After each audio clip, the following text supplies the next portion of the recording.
తాకట్లో ఉన్న మీ బంగారాన్ని విడిపించి ఆ రోజు ఆన్లైన్ రేటుకి కొంటాం. Sharma gold company.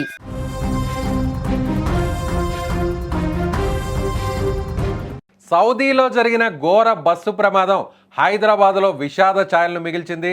మక్కా యాత్ర ముగించుకొని మదీనా వెళ్తుండగా డీజిల్ ట్యాంకర్ బస్సు ఢీకొనడంతో 42 మంది సజీవ దహనమయ్యారు.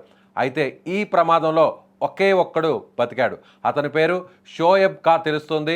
ప్రస్తుతానికి అతను చికిత్స పొందుతున్నాడని, ఆరోగ్య పరిస్థితి మెరుగ్గానే ఉన్నట్లు తెలుస్తోంది. ఇక ప్రమాదంలో ఒకే కుటుంబానికి చెందిన 7 వ్యక్తులు కూడా చనిపోయినట్లు సమాచారం. బస్సు ప్రమాదం తర్వాత ఫోన్ చేసినా స్పందించకపోవడంతో వారు ప్రమాదంలో చనిపోయి ఉంటారని కుటుంబ సభ్యులు భావిస్తున్నారు. హైదరాబాద్, ఆసిఫ్ నగర్, హబీబ్ నగర్కు చెందిన 44 మంది మక్కా యాత్ర కోసం ఆల్ మక్కా ఫ్లై జోన్ ట్రావెల్స్ నుంచి టికెట్లు బుక్ చేసుకున్నారు. ఈ నెల 9వ తేదీన వాళ్ళు అక్కడికి వెళ్లారు. మొత్తం 46 మంది ప్రయాణికులతో కూడిన బస్సు మక్కా యాత్ర తర్వాత గత రాత్రి మదీనాకు వెళ్తోంది. ఈ సమయంలో అక్కడ వాళ్ళు ప్రయాణిస్తున్న బస్సు డీజిల్ ట్యాంకర్ను ఢీకొట్టింది. ఈ ఘోర ప్రమాదంలో 42 మంది మరణించగా మృతుల్లో హైదరాబాద్కు చెందిన వాళ్లే 16 మంది ఉన్నట్లుగా తెలుస్తోంది. మరోవైపు ప్రమాదంలో బస్సు డ్రైవర్తో పాటు హైదరాబాద్కు చెందిన షోయబ్ అనే యువకుడు ప్రమాదం నుంచి బయటపడినట్లుగా తెలుస్తోంది. ఈ విషయాన్ని హైదరాబాద్ సిపి సజ్జనార్ ధృవీకరించారు.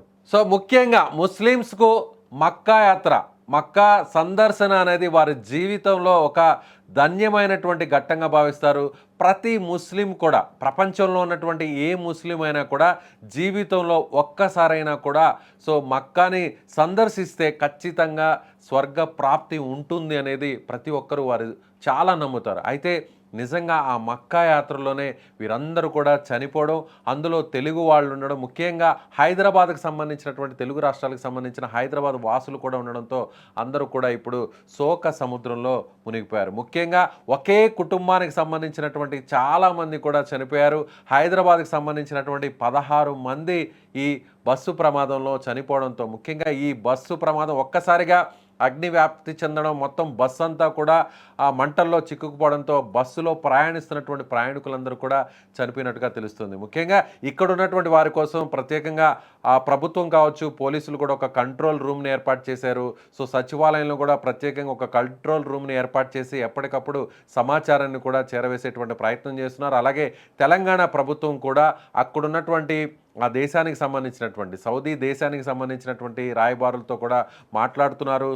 వీలైనంత త్వరగా ఆ మృతదేహాలను ఇండియాకు తీసుకొచ్చేటువంటి ప్రయత్నం అయితే చేస్తున్నారు. ప్రస్తుతం ఈ ప్రమాదానికి గల కారణాలు అయితే అక్కడ ఉన్నటువంటి సౌదీ ప్రభుత్వం విశ్లేషిస్తుంది. అక్కడ ఉన్నటువంటి సీసీటీవీ ఫుటేజ్ని, అలాగే అక్కడ ఉన్నటువంటి ఎవిడెన్స్ అంతా కూడా కలెక్ట్ చేస్తుంది. ఇది నిజంగానే యాక్సిడెంటా, లేదంటే ఏదైనా కుట్ర కోణం ఉందా అనేటువంటి కోణంలో కూడా అక్కడ దర్యాప్తు అయితే చేస్తున్నారు. ప్రస్తుతానికి ఉన్నటువంటి ప్రాథమిక సమాచారం ప్రకారం చూస్తే ఇది ప్రమాదం జరిగినట్టుగా తెలుస్తుంది. నేరుగా బస్సు ఆయిల్ ట్యాంకర్ ఢీ కొట్టడంతోనే ఈ అగ్ని ప్రమాదం జరిగినట్టుగా తెలుస్తుంది.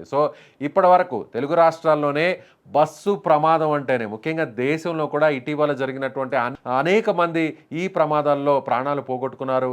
అటు కర్నూలులో జరిగినటువంటి ఇన్సిడెంట్ కావచ్చు, అలాగే వేరే ప్రాంతంలో జరిగినటువంటి ఇన్సిడెంట్ కావచ్చు, ముఖ్యంగా హైదరాబాద్ శివారు ప్రాంతంలో జరిగినటువంటి చేవెళ్ల ప్రమాదం కావచ్చు, బస్సు ప్రమాదం, ఇలా చాలామంది ఈ నెలలోనే, ఈ మాసంలోనే, సరిగ్గా నెల రోజుల్లోనే అనేక మంది ఈ బస్సు ప్రమాదాల్లో చిక్కుకొని ప్రాణాలు పోగొట్టుకున్నటువంటి విషయం తెలిసింది. ఇప్పుడు మళ్ళీ మన హైదరాబాద్కి సంబంధించినటువంటి హైదరాబాద్ వాస్తవ్యులు అక్కడ మక్కాకు వెళ్ళడం, సౌదీలోని మక్కా సందర్శన తర్వాత మదీనాకు వెళ్తున్నటువంటి సమయంలోనే ఈ ప్రమాదం జరగడంతో, ఈ ప్రమాదంలో, అగ్ని ప్రమాదంలో దాదాపుగా అందరూ చనిపోయినటువంటి ప్రయాణికులు మన హైదరాబాద్ వాస్తవ్యులు ఉండడం కూడా ఇప్పుడు మళ్ళీ తెలుగు వారిని అందరూ కూడా కలిచివేస్తుంది. బస్సు ప్రమాదం అనగానే అందుకు సంబంధించినటువంటి మొత్తం చనిపోయిన వారందరూ కూడా హైదరాబాద్ వాస్తవ్యులు ఉన్నారు, తెలుగు వాళ్ళు ఉన్నారు అంటేనే ఇప్పుడు ఈ వార్తలు చూడాలంటేనే అందరూ కూడా భయపడుతున్నటువంటి పరిస్థితి. మీరేమనుకుంటున్నారు? ఇటీవల వరుసగా జరుగుతున్నటువంటి బస్సు ప్రమాదాల గురించి మీ అభిప్రాయాన్ని కామెంట్ రూపంలో తెలియచేయండి.